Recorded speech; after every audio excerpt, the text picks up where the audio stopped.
अस्सलाम वालेकुम। आज की वीडियो में हम चंद अहम आपसे गुजारिशात करते हैं जिस पर अमल करके आपकी और आपसे जुड़े रिश्तों की ज़िंदगी आसान हो सकती है। वीडियो को आखिर तक ज़रूर देखिएगा। किसी शख्स को मुसलसल 2 बार से ज़्यादा कॉल मत करें। अगर वो आपकी कॉल नहीं उठाते तो इसका ये मतलब है कि वो किसी और ज़रूरी काम में मसरूफ़ हैं। किसी से ली गई उधार रकम उनके याद दिलाने से पहले अदा कर दें, चाहे 1 रुपया हो। ये आपके किरदार की पुख्तगी दिखाता है। किसी की दावत पर महंगी डिश का ऑर्डर ना करें। अगर मुमकिन हो तो उनसे पूछें कि आप खाने के लिए अपनी पसंद का ऑर्डर दें।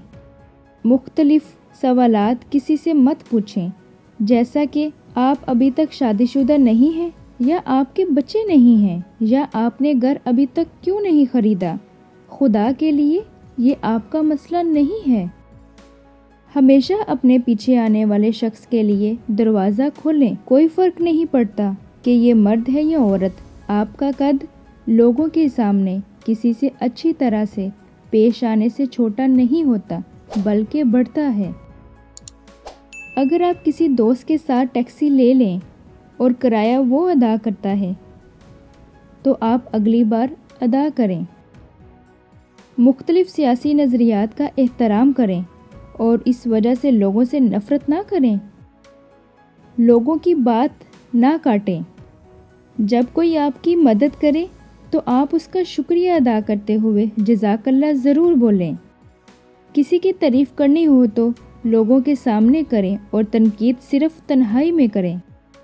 किसी के वज़न पर कोई तबसरा करने की कोई तुक नहीं बनती। बस कहें आप अच्छे नज़र आते हैं। अगर वो वज़न कम करने के बारे में बात करना चाहते हैं तो वो करेंगे। जब कोई आपको अपने फ़ोन पर एक तस्वीर दिखाता है तो बाएं दाएं उंगली से स्विप ना करें। आपको कुछ नहीं पता कि आगे क्या है। उनकी बहन या बीवी या फैमिली की फ़ोटो हो सकती है। अगर एक साथी आपको बताता है कि उनको डॉक्टर के पास जाना है तो ये ना पूछें कि किस लिए, बस आप अच्छी सेहत की दुआ दें। जिस तरह आप एक CEO के साथ एहतराम से पेश आते हैं, इसी तरह अपने ऑफिस बॉय और चौकीदार और मुलाजिम के साथ पेश आइए। अपने से कमतर हैसियत के लोगों से आपका बर्ताव आपके किरदार का आईनादार है। अगर कोई शख्स आपके साथ बराह रास्त बात कर रहा है तो आप मुसलसल अपने मोबाइल फ़ोन की तरफ या उस पर मैसेज ना देखें, ना उंगली चलाएं। जब तक आपसे पूछा ना जाए मशवरा ना दें। किसी से अरसे बाद मुलाकात हो रही हो तो उनसे तनख्वाह और उम्र ना पूछें जब तक वो खुद इसके बारे में आपसे बात ना करना चाहें। अपने काम से काम रखें और किसी मामले में दखल ना दें जब तक आपको दावत ना दी जाए। अगर आप गली में किसी से बात कर रहे हैं तो धूप का चश्मा उतार दें। ये एहतराम की निशानी है। अगर आपको हमारी वीडियो अच्छी लगी है तो इसे ज़रूर लाइक करें और ज़्यादा से ज़्यादा शेयर करें।